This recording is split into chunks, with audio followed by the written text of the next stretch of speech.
Hello guys, welcome back to my YouTube channel. In today's tutorial, we'll be learning a step-by-step process on how to create this beautiful cowl neck dress. This dress has loops at the back which helps to give a snatched waist effect. If you are new to this channel, on here we make sewing tutorials that are very easy and beginner friendly. Make sure to hit on your subscribe button if you haven't subscribed to this channel, and also turn on your post notification so you get notified whenever we post a new tutorial. With that being said, let's dive right into this.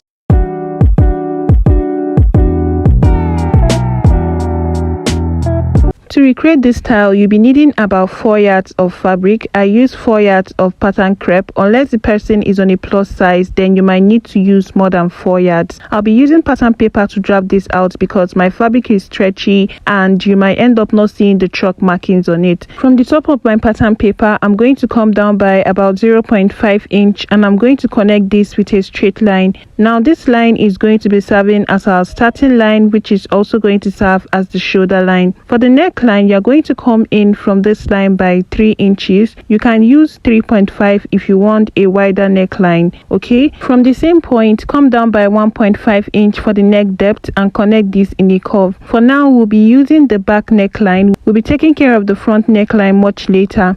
On this same line, mark half of your shoulder measurement. Mine is 8.5. Then come down from that point by 1 inch for the shoulder slope. Connect this back into the neckline. Now go ahead and mark out your other vertical measurement. Starting from this shoulder line here, mark down your shoulder to your bust point. For me, it's 11 inches. I'm going to mark this on both sides. Then also mark your shoulder to your waistline. Go ahead and connect these points with a straight line. Now you'll be marking your waist to your hip line. For me, it's 8 inches. I'm just going to mark that on both sides and connect this with a straight line.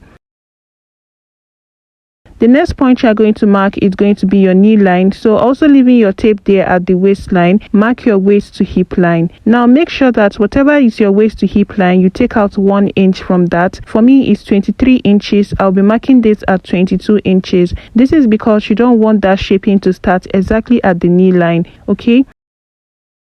The last point we'll be marking is going to be the length of our dress. Also place the top at the starting line and mark down the length of your dress. For me, I'll be using 62 inches. So I'm just going to connect that also with a straight line. Now I'll go ahead and label all these points for more clarity. This is the shoulder line, this is my neckline here, the bust point, waistline, hip line, knee line, and the length of my dress. Now to mark the chest line, all you need to do is to divide your bust measurement by 6 and add 1.5 to that. I have 8.25 after doing that, so I'll be marking that from my shoulder slope. Make sure you mark down your chest line from your shoulder slope, then connect this with a straight line. I'll just be labeling this CL, which is the chest line. Now on this chest line, you're also going to mark half of your shoulder measurement. This will enable you to get a straight line to the shoulder slope. Divide what you have there from the shoulder slope to the chest line by 2. Come in by about 0.5 inch. Now on the chest line, you're going to mark quarter of your bust measurement. Now for this dress, we'll be adding a little bit of ease because this dress is not meant to be exactly tight on your body. So for me, I'll be adding 0.75 inch. So I'll be marking this at 10.75. Now I'm going to connect this in a curve to get my armhole curve. After doing that, I'm going to add 1 inch stitching allowance here to this chest line. On the waistline, mark quarter of your waist measurement, add 0.75 inch for ease, and then add your stitching allowance. On the hip line, mark quarter of your hip measurement, add 0.75 inch for ease, and add your stitching allowance. Now to get the measurement you are going to mark on the knee line, take the full measurement of what you have here on your hip line. For me, it is 13.75. So what you are going to do is to minus 1.75 from what you have on your hip line. So after doing that, I have 11.75. So that's what I'm going to mark on my knee line. To get what to mark on the length, also take the measurement of what you have on your hip line, which is 13.75 for me. Now I'm going to mark the same thing on the length of my dress. Then I'll be adding extra 2 inch, and this is because of the shape the dress has at the down part. Now after marking all this, go ahead and connect all the points together just like I'll be doing here.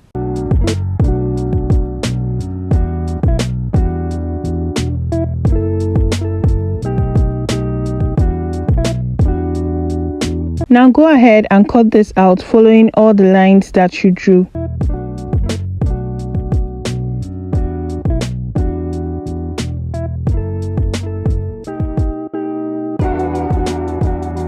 What we'll be doing now is to use this to cut out the back piece, and after cutting out the back piece of this dress, we are going to alter this pattern paper to create the cowl neckline for the front piece, then cut out the front piece.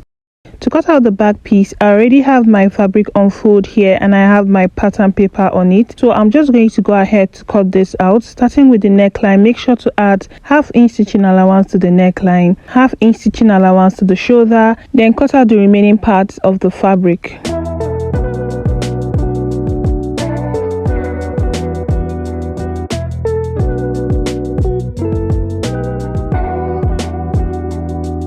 After cutting out the back piece, just go ahead and cut out a facing for it just like I'm doing here.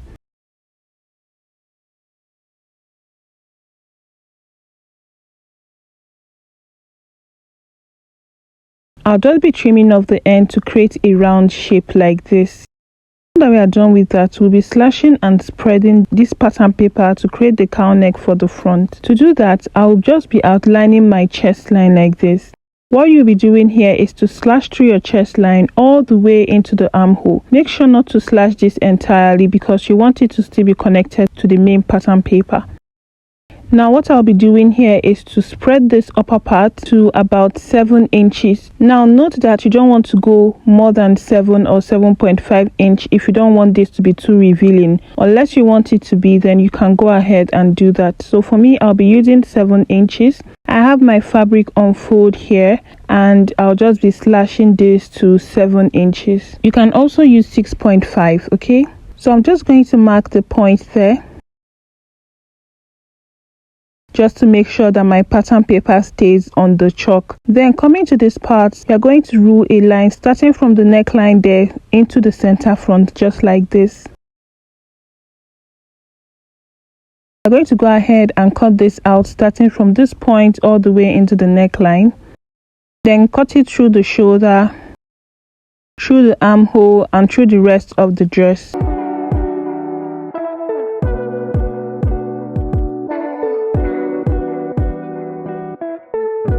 After cutting this out, you can see how this turned out.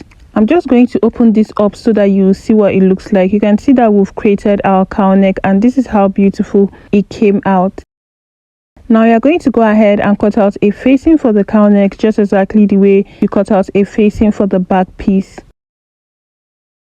For those that might be asking, for my facing it was about 14 inches long, okay?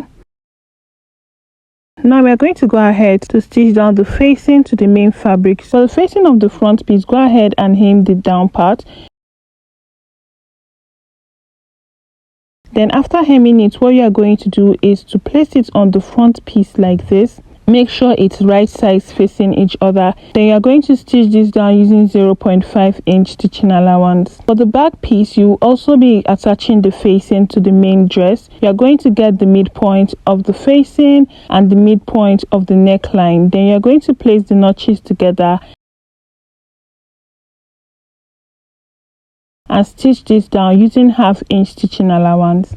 After stitching down the facing to the fabric, for the back piece, I've gone ahead to notch around my stitch and I've also stitched this down towards the facing just so it stays in place. You can see how that looks. What I'm going to do now is to iron this out beautifully and then insert my hemming gum in between and give it a good press so it sticks to the main fabric. For the front piece, you can see what we have here. I've gone ahead to hem this down part and also stitch this down to the main fabric, and you can see what I have. There is no need inserting a hemming gum here. After ironing the hemming gum to the back piece, you can see what it looks like. It is now attached to the main fabric. Now what I'm going to do is to turn this over to the right side. I'll be attaching the front piece and the back piece together at the shoulder. So I'm just going to place the front piece on the right side of the back piece. I'll go ahead and pin down the shoulders together. and I'll be stitching this down using 1/2 inch stitching allowance. After stitching this down, you can see what we have. The next thing we are going to do now is to insert the sleeves, and to insert the sleeves I'm going to open this up like this. So we'll take the measurement of what we have around this armhole here. You can see that I have about 20 inches there. To cut out the sleeves for this, I have this piece of fabric which is 26 inches long and 16 inches wide. Now what I'm going to do first, you can see that I have 2 pieces on fold here, which is going to be for the 2 sides of my sleeve. First of all, I'm going to rule like a starting line on this upper part here. Then from that point, I'm going to come down by about 5 inches for the bicep line. On this bicep line here, you'll be marking half of what you got on your armhole. For me, I got about 20 inches divided by 2, that would be 10. So I'm just going to mark 10 inches here, and I'll be connecting a straight line from this point into this point like this.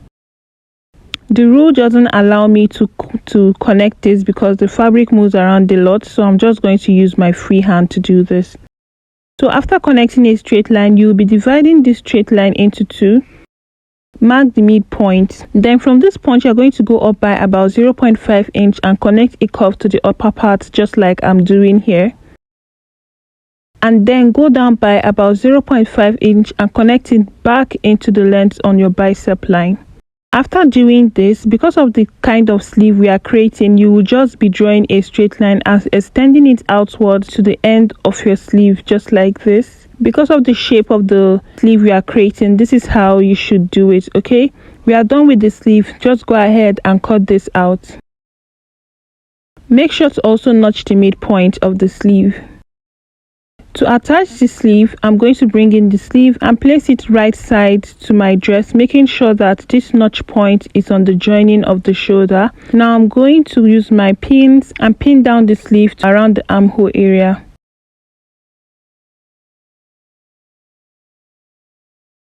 After doing that, you'll be stitching this down using 0.5 inch stitching allowance, and make sure to do this to both sides of your sleeves. After inserting the sleeves, you can see what we have here. The next thing you are going to do now is to pin down your front piece and your back piece together from the sleeve all the way into the length of the dress. Make sure you arrange it properly while doing this.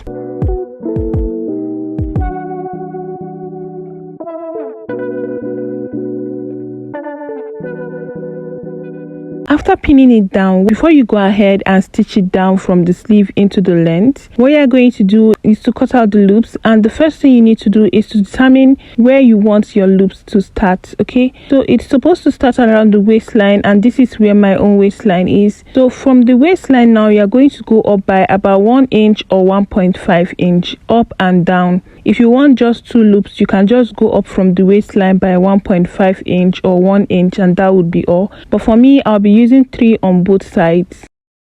So to cut out the loops, I have this piece of fabric which is about 3 inches wide. I didn't measure out the length because it wasn't really necessary for me. I just needed enough for my loops. So I'm going to fold this in this way and then fold the both of them into 2 like this, and I'll be stitching it down all the way to the length of the piece. After stitching it down, this is what I have. Now for how long I want my loops to be, I'll be using 3.5 inches. I'll be using this to cut out 5 more loops.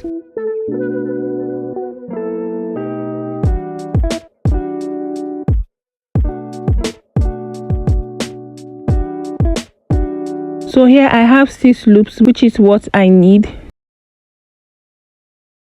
So what I'm going to do now is to fold this into 2, and you are going to make sure that this folded part is what is facing inside. Okay, so you are going to put it on this lines that you marked for your loops. So I'm going to insert this here. I'm going to pin it down, and I'm going to insert the second one the same way.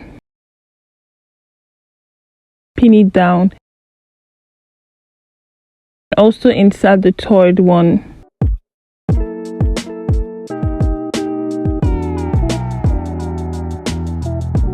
So now what I'm going to do is to go to my machine and stitch this down all the way from the sleeve into the length of my dress. And when I'm done, I'm going to make sure to hem my sleeves and to hem the end of my dress. So make sure to do this to both sides of your dress. You can see how beautiful the loops are sitting on each side of the dress. We are almost done with this.